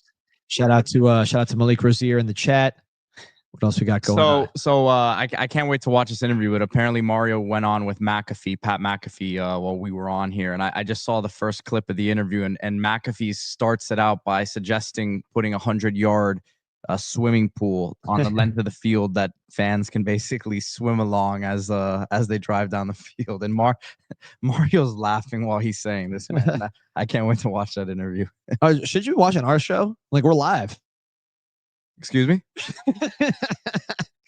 Do you have a wrestler of the week, Pete? I'm going through Twitter trying to make sure I'm not missing anything. Like we had our the coach hire, and that's true. You broke that story. The tweet says that from Grant Speaks saying this might be the funniest Mario Criswell interview I've ever seen, and Mario's smiling, laughing, and I need to see what's going on because we need to get him back now because we had him using game mode. So I was careful to kind of not give him too many questions. Now that he had won this game, we got to get him on again, man. We got to talk championship wrestling of Florida. Kyle points out Stephen A. Smith was at the game. I will say the day after hearing Stephen A. Smith say Malachi Tony, I just clipped that up and put it on replay. What a sweet sound hearing that enunciation saying Malachi Tony. Talk about a debut, not just the performance he had and the weight of the game, but everybody was watching this game. So like there were a lot, like Antonio Brown tweeted about Malachi Tony, Jackson Smith and Jigba tweeted about Malachi Tony. A lot of people compare him to T.Y. Hilton. I think Reggie Wayne, compared to T.Y. Hilton. He was doing some next level things that wide receivers were weighing in on because they can understand, like whether it be cutting off his route a little bit, adjusting to the ball. There was some times that maybe he misread a block, but he took an angle that kind of made up for it. That dude showed smarts. Hold on, we got comment. This is interesting. So Yayo saying Upper Deck was not feeling Sweet Caroline at all. I mean, I was not liking it either, and I wasn't expecting to, but it did seem loud. So someone was singing it because, like, the Living on a Prayer, the Sweet Caroline stuff, to me, it's a little too. That's Northeast. You can keep that up north. I don't like that crossing. The Mason-Dixon line for me. Living on a Prayer works. You know what? I told you the factoid. Living on a Prayer actually written by a Miami Beach graduate who also wrote a song that we heard at Las Rosas, Kiss, You Were Made for Loving Me. That touch tune's that special. was How special is that touch tune? Unbelievable. Free for all. Those two songs were both written by the same Miami Beach grad. You know what else was written by the same guy? Crying by Aerosmith. So those are like three of the best songs ever. You got Crying in that discussion. Oh yeah, 100. Great You like music trying? video. Great music video. Music video is better than the I film. believe we talked about this on on this exact show. Yeah. How she was somehow like hanging from the bridge from her belly button piercing, or at least that was that's what it looked like. Yeah. They never really explained how that worked. Some girls will just drive you crazy like that, huh? A lot of fans, man, not happy with the DJD. All right. I think that this is playing into a narrative. Like, you know how there's a narrative about Mario Cristobal? They're blaming things on Mario Cristobal, that Mario Cristobal decided, hey, I get it. I'm not in charge of this years ago. Like, we have guys that help with game management, but the book's always going to be out on Mario Cristobal. People just want so badly the game result to end in a way that fits their Mario Cristobal narrative. And unfortunately, there's only one way to shut it up. It's the same way that Andy Reid shut it up. And Andy Reid, it was kind of justified because Andy Reid was calling the plays. But Mario Cristobal, he's the CEO of this organization. You don't think Mario Cristobal is smart enough to know where his deficiencies are and to trust some other coaches to do some of that stuff? People have established narratives, not having the vaguest idea of what Mario Cristobal has decided to delegate. Unfortunately, there's only one way to stop that talk, and probably it ends January, when? 19th, 2026 at The Rock. Mario gets too much criticism for being stubborn. Mario's really not stubborn in my view. He changes a lot, right? He's pretty humble when it comes to changing things. I think the things he's stubborn on, that he wants to invest heavily in the offensive line. He wants to be able to run the ball always, including when the other team doesn't want you to run or expects you to run, but he tries to stop it. He's big on physicality. He's big on, obviously, the recruiting part, and then the way he runs practice. All things he got from some of the best coaches in the history of the sport. So the things he's stubborn on have been working in college football forever. There was that whole meme.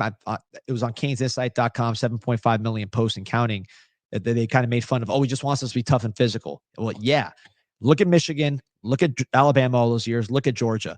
All that like high flying stuff. You could add it on top, right? Like Oklahoma added it on top when they could also run the ball. You could add it on top like Tua when they also could run the ball with physicality. But you cannot lose it. It is impossible to win in college football without having that power running game component. It's just not going to happen. The only team I could think that did it at all was LSU, which had a Hall of Fame quarterback, 2 Hall of Fame receivers, and their running back still got drafted in the first round, so he was not a bum either. And a head coach that was a menace about talent acquisition too. I guess I understand how it is. People fall in love with the Lincoln Riley types. Look at how many jobs Gus Malzahn has had just because people think that, you know, the offensive mind just means quarterback play. The offensive line as a unit is the most important unit on the field. It opens everything up there. And just because he's got this meathead persona because he's an offensive line guy, that doesn't make him any less smart about that than Lincoln Riley is to quarterbacks. It's just going about it a different way. And like you said, D-Money, these things have worked and stood the test of time forever. Kyle Shanahan, brilliant offensive mind, great with quarterbacks.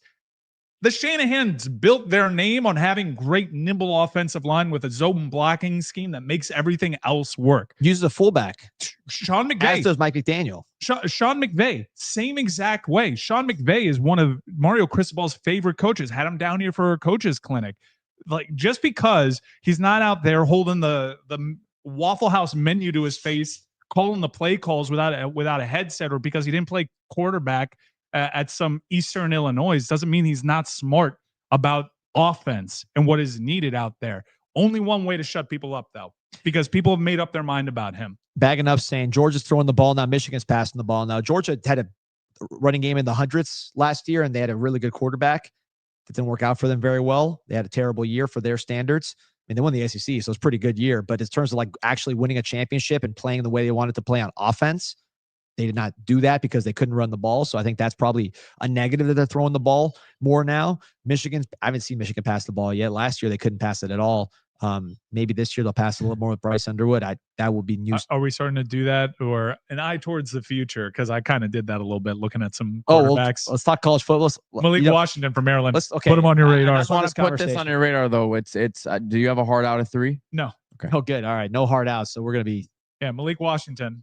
Take a little peek at the next noon kickoff on Big Ten Network over there, Peter Rees. I don't know if you had an opportunity while everyone else was dialed into Texas, Ohio State, rightfully so. Your boy had a little third screen on that Maryland game. I wasn't even I was watching Newcastle Leeds. I wasn't watching either one. All right. Malik Washington. Remember the name. I love it. Okay, so Malik Washington, he's from that city. So he's from that area. But it's Maryland. It is Maryland. He started as a true freshman, basketball player, really explosive basketball player, throw down windmill dunks, now playing quarterback, checks that box for me, which is that multi-sport background. Very talented guy. I saw him in high school. I did not see this game. How did he look? He looked really good. And the cog that makes that entire offense go, and that is a lot of responsibility for a true freshman. Maybe not even next year, but keep your eye on Malik Washington, another person that is experienced. He's a senior, so he's not in play, but I know we're not doing our picks, right? I'll throw my picks out there. I mean, I didn't make a graphic because I didn't get your picks. Yeah, so. I'm sorry. I was on the Levitard show today, but we'll make the picks come back there. But there is a pick that you and I agree with that has some not really ACC implications, but involves an ACC team. Sawyer Robertson is a quarterback that had his moments. Didn't have the greatest bowl game, but had a lot of responsibility on hlet shoulders out there. This is a very interesting game this weekend. Yeah, talented player. I like Baylor this week. That was one of my picks. But let me pull up the picks here. I'll go through mine real quick before I forget. I can feed off of you. You give your picks and I can come. So here are my 3 picks this week. Unofficial, we're not counting them in the head-to-head competition, but you take it to the bank. We were a game or two over 500 last year. Both of us, I think we finished like 2 games over, or maybe we right on it. We definitely didn't have losing records last year. I could say that. Maybe the VIG got us. But shout out Jalen Daniels in Kansas that made your boy a big money line winner. Some two unit plays. So Baylor over SMU +3. I like Baylor. They came up short this past week. They had a tough game, but they had moments. They got a running back that's going to play in the NFL. Sawyer Robertson has NFL ability. I like the talent. I think they got a little overwhelmed first week, but against SMU, there's not going to be that size deficiency that they typically deal with. There's not going to be that just overall talent deficiency that they usually deal with, that they dealt with against Auburn. So I like Baylor over SMU just because I think that they're going to be motivated off that loss. They shouldn't be discouraged off that loss because they played pretty well and they have some talent at very important positions. Oklahoma or Michigan, -5.5. I'm just not there yet on Michigan. Freshman quarterback. They need to reload their talent level. They lost a lot to the draft. John Mateer, I think he really fits what they do at Oklahoma. Good player. And I think this is going to be the John Mateer showcase game where he introduced himself to the world. And then the last one, I like Mississippi State +6.5 over Arizona State. Big 12 is one thing. SEC is another. Even the bottom of the SEC has talent. Mississippi State's at home. This is in Stark Vegas. This is kind of a program-making game for Coach Lebby. I think Mississippi State gets this done. I like them +6.5, and I actually like them on the money line as well. So, so that's where I'm at. That's going to be my put the town on alert special too. I think it's going to be a tough one for the Sun Devils, no doubt. A lot of comments here. Clutch is saying, let's get back to to tampering because we can tamper on this show. Obviously, the team can't tamper. Clutch is saying, I got both eyes on CJ Bailey. CJ Bailey is a baller from Mike Montavo. That's to me a no-brainer. NC State stinks. They're going to have a really tough season. They lost everybody at the portal. This guy's 6'6". He's getting stronger and stronger. His mechanics are getting better. He has a lot of life in his arm. The better his mechanics get, the bigger he gets, the more coaching he gets, the better his arm's going to be. The intangibles are elite. Guy's got poise. The guy's a winner. He's smart. He does all the right things off the field. He high-fived everybody in the whole stadium after they won his last game. Just has a good personality to him. Big time winner in high school. And then the thing that I did not appreciate until he got to college, this guy can really run. Yeah. I knew he could run. Like if it's open, he can get a first down. This guy can like run. Like you have to scheme to stop this guy's running. He can break tackles. He can juke guys. He's fast. This guy with another year of strength and conditioning, another year of coaching, and then going behind a great offensive line with a great running game. I think you're talking about a first round Heisman type of talent. If he continues on his trajectory, give me CJ Bailey for the Canes. He would be unbelievable. Yeah, and the chat's already showing what's been a common theme amongst Miami Hurricanes fans doing the fan erotic fiction of a Baylor JJ reunion. Here are my picks real quick. I think Iowa State is a real deal, folks. I think they've looked really good. We saw them in the Pop-Tart Bowl. I think Rocco Beck is a good quarterback, a good college quarterback, and I think that is a well-coached team, and I think that they have quite a bit of talent over there. It'll be an interesting game against a hated rival against Iowa, but I like them at -2.5. The Iowa State Cyclones, okay. I have a feeling we'll figure into this college football playoff conversation. Texas Tech is a school that has spent a lot of money And even though they had an injury to one of those highly touted recruits, they are looking good. Their budget is insane. They're playing one of the worst teams in the nation in Kent State. It's minus 47.5. I typically don't like to play that many points, but I think at home in front of those boosters, considering the investment, I do not think they're going to let up. And you and I agree. Might put the town on alert special, Stark Vegas. Woo. I think Mississippi State pulls off the upset straight up against Arizona State. So I love it, man. I love it. By the way, you want to sign up to play Underdog Fantasy? We got the link, CanesInSight. You get a deposit offer up to $1,000 in bonus funds. Use promo code CIS Underdog Fantasy if you want to play some daily fantasy there with some of these games. Cloud Fleet saying it's going down at the Jamaica Motel tonight, hot tub party.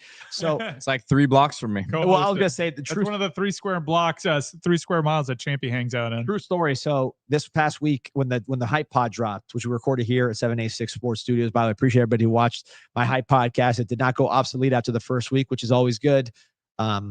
But anyways, it debuted at 8. So I was driving home from one of my son's baseball games at Tropical Park, and I didn't want to be driving while I was debuting live. So I pulled over into the Jamaica Motel to watch it. And actually, That's really smart. I had to text my wife. I'm like, listen, if anyone sees me at the Jamaica Motel, I am here watching myself dressed in a jacket, listening to Luis Miguel. I am not doing anything else. So if someone sees me there, if the paparazzi catches me at Jamaica Motel. That's a great excuse. That's true. Boy, put that one in your notes app. Sorry, I was only at the Jamaica Hotel watching my preseason motel. 100% true. Debuted live at 8, man. It was a tough day for the Miami Beach Bulldogs that day, but they bounced back with a big win yesterday. Wait, hold on. So did they win that night? They did not win that night at Tropical. Okay. Yeah, they lost at Tropical. But then they won last night. They won last night. So where was the game last night? Last night was in Grapeland. Okay. In Grapeland, right there by the airport.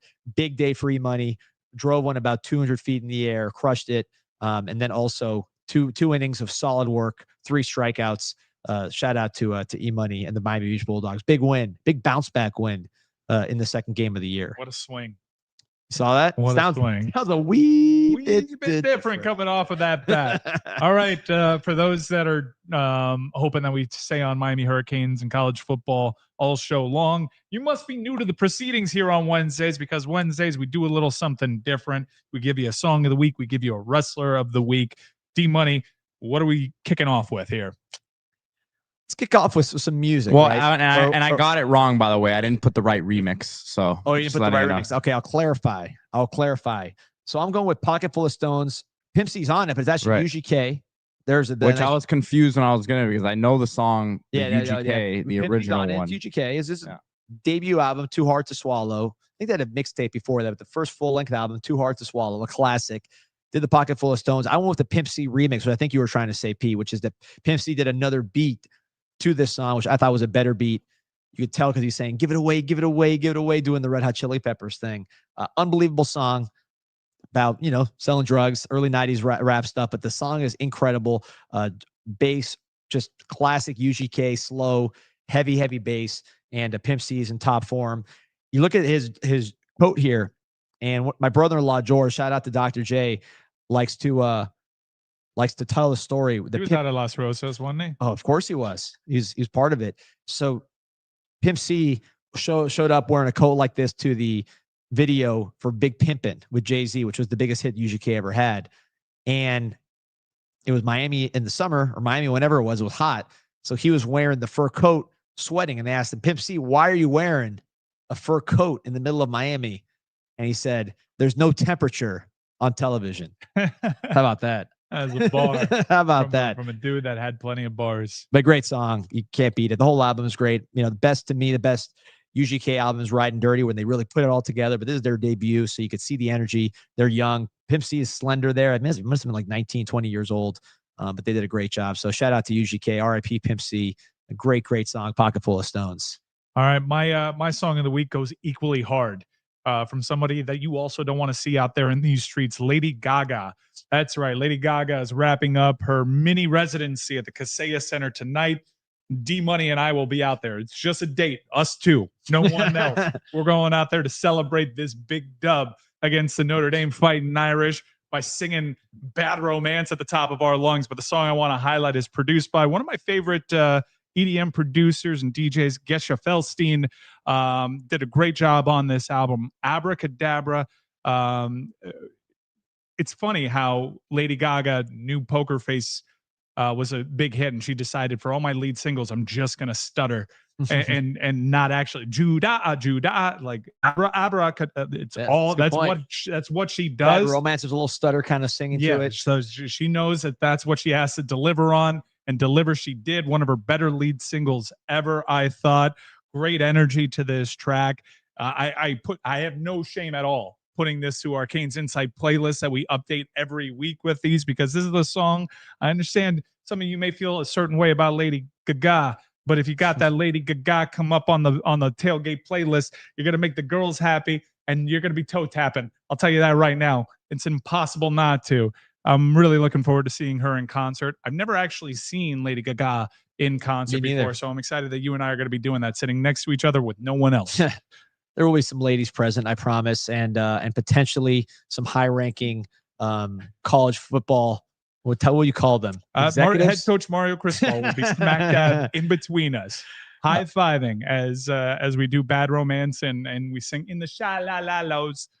By the way, second Lady Gaga song on the CanesInSight playlist, because I did You and I a few months ago, so we definitely got some Lady Gaga on the playlist. Big Papa sent my wife and daughter to Lady Gaga while we were at the game. They loved it. Hit Toro Toro first inside the Intercontinental Hotel, and said show was slamming. I like Toro Toro. I like the Intercontinental Hotel. Although they must have been really mad when Drake did that line. You know what I'm talking about? Yeah. He's like, this is not a rental. I do not stay at the Intercontinental. I like the Intercontinental. I don't know why you had to bash it. That's older. It's got charm. They had the dancing girl on the side. Remember that whole thing? Is that no longer there? Is it still there, Pete? Did you see that when you go by? Yeah, downtown? I think it is still there. It is still there. Man, you don't like it? You know, it's a little cheesy. What's cheesy about it? Just a little cheesy. You'd rather just have like windows? Yeah. Why? It's Miami. I mean, they should get a dancing girl in Dayland Mall. That's what Dayland Mall could use, just to spice it up a little bit. Get a little dancing girl on the side of like the Cheesecake Factory. The Cheesecake Factory has survived the test of time and a lot of different looks to that Dayland Mall. This wasn't me. This wasn't me who commented this, guys. Who the hell goes to see Lady Gaga? Cultured individuals. Tens of thousands in the city of Miami. How many shows does she have in a row? 3 sold-out nights at the Kaseya Center. Tells you that a lot of people see Lady Gaga. At least someone's selling that place out. You know the Heat won't. That's right, Pete. We'll allow it. Play on for me. They deserve it. They deserve your wrath. Even though I know you're doing the Knicks thing.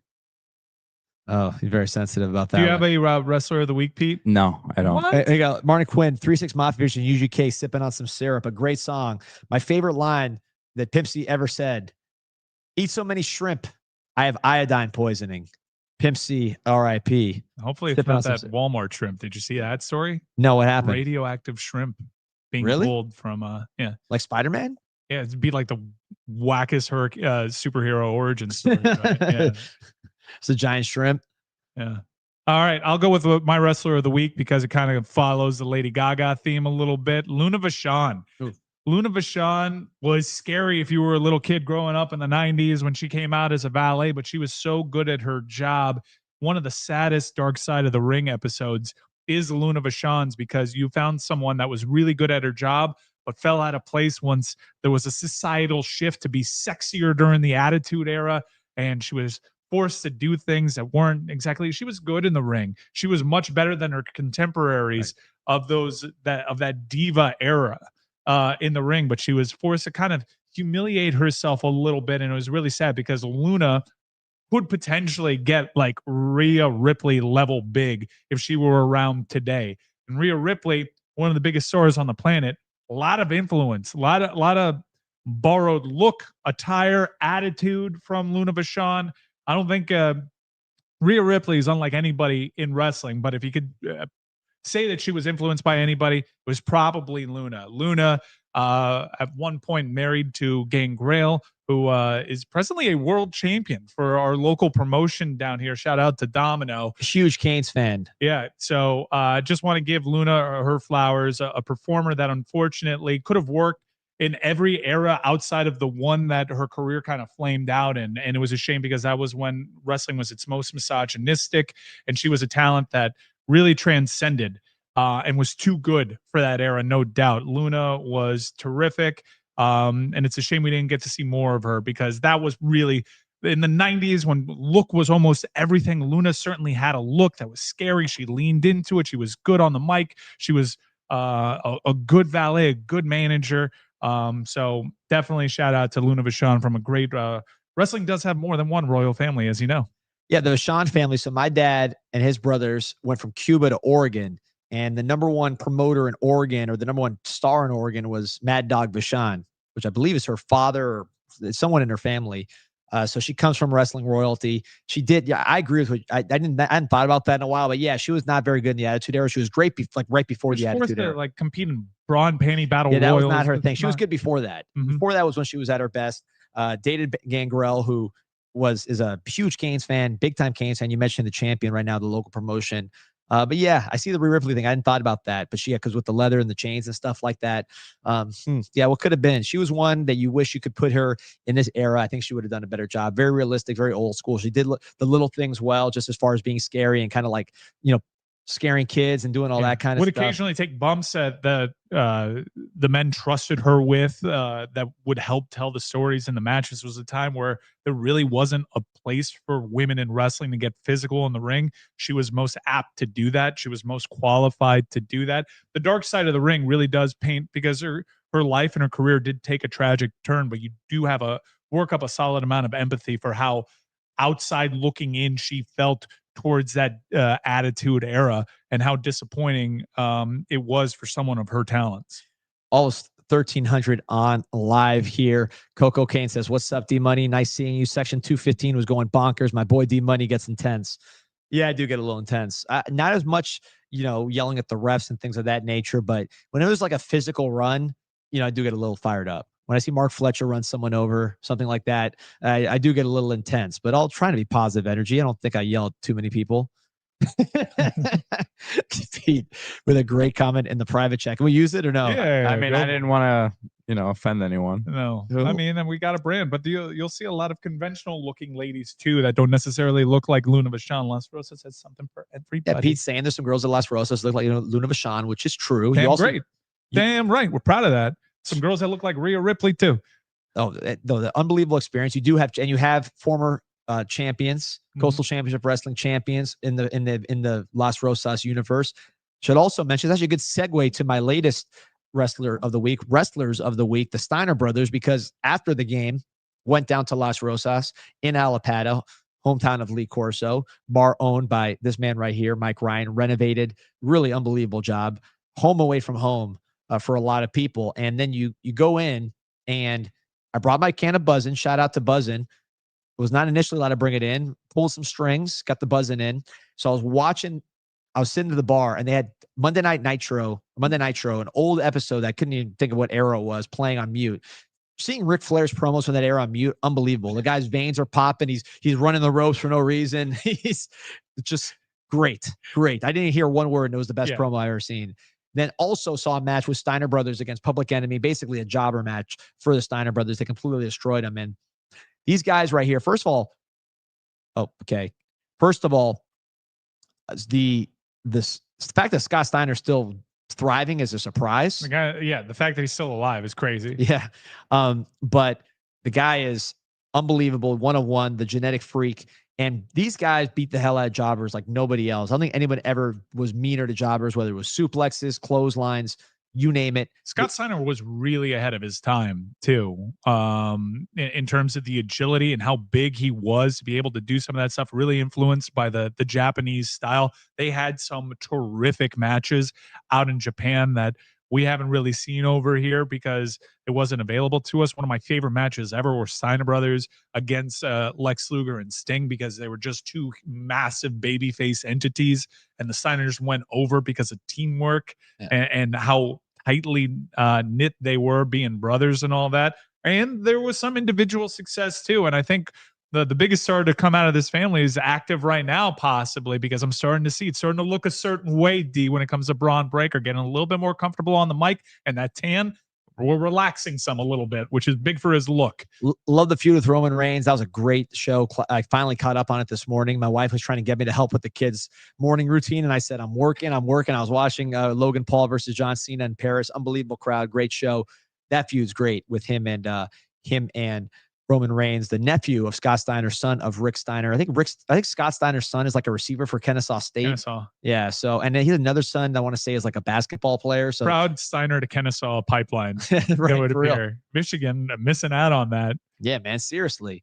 They always wore the M back in the day in WCW. These are like, I associate them with WCW. Yeah. You have to. They were in WWF for a while, but their best work was in WCW. And then, I mean, Big Papa Pump became a world champion.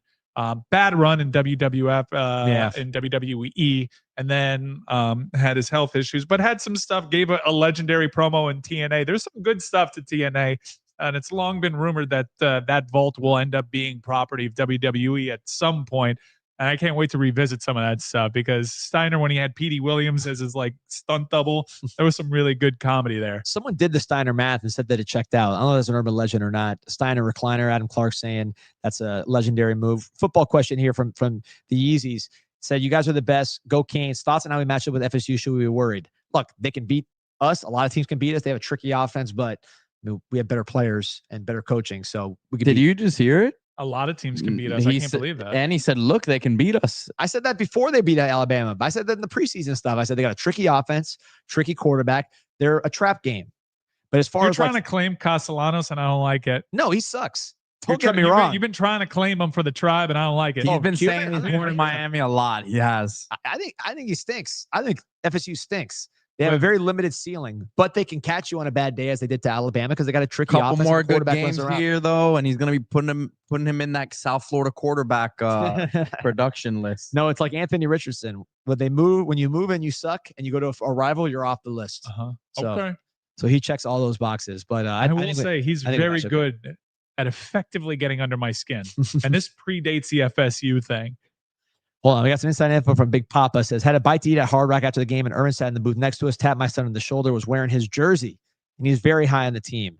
Said he has seen the players really starting to see and feel the rewards of the hard work they have put in and are putting in, especially the vets. How cool was that after the catch? Because I think we didn't need the social clips to see it. If you were at that game, you notice Michael Irvin losing his mind after what is, I think we can say, that's the best catch in program history. I said it right after I said it on the instant reaction. I said it. I mean, and no one pushed back on it. We're going to have a bunch of marquee games, Pete.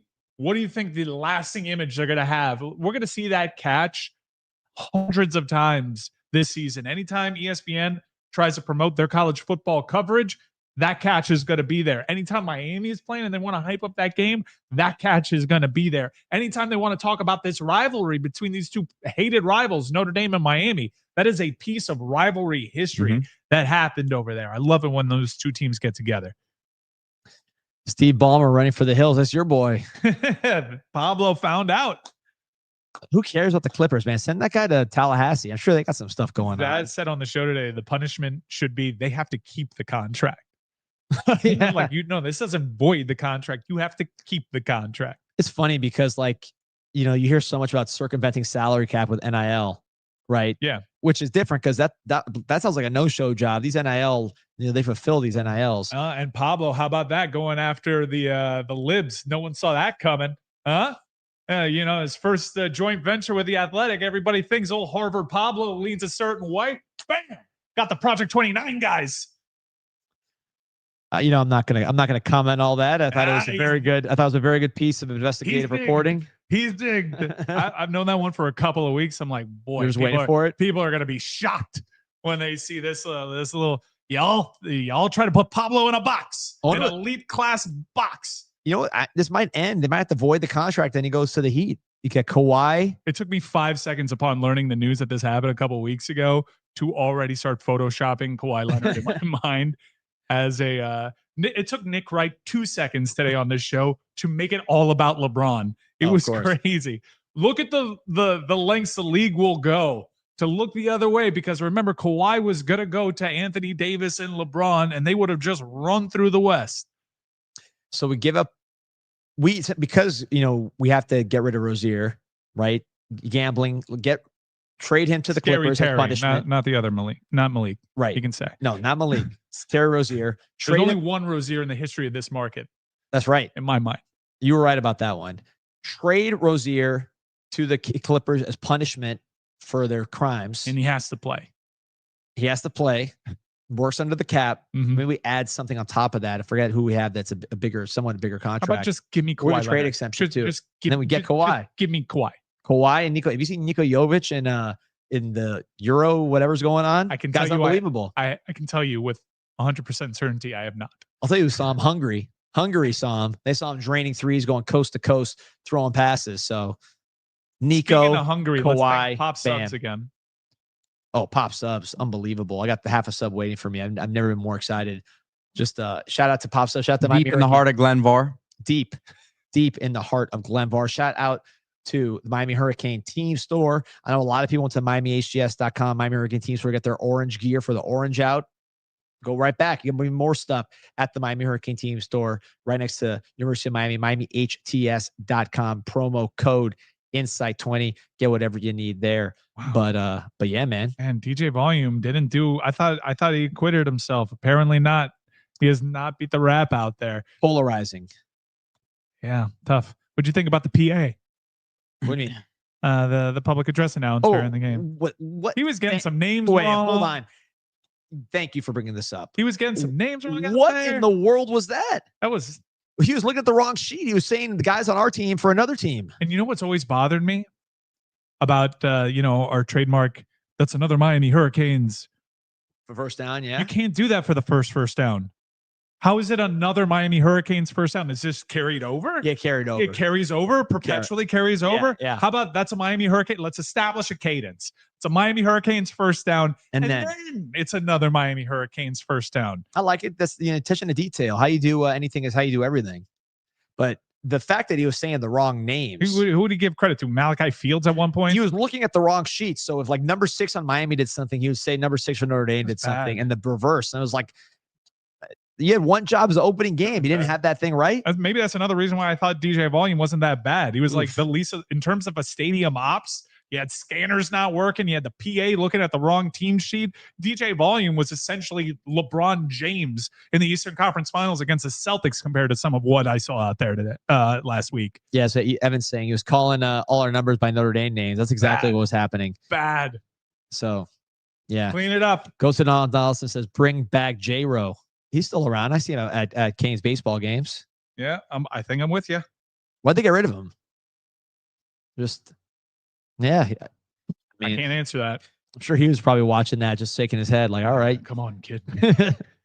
Craig Cheese Adams.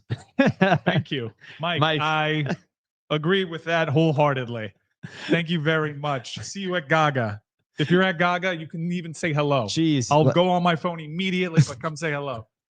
But yeah, if we see any Canes fans at the Gaga concert, you got to say what's up to them. They got to be the strangest people ever to be at both of those situations. Husbands that are dragged out to Gaga. Are you kidding me? There's a big Venn diagram. Canes fan, husband dragged out to Lady Gaga.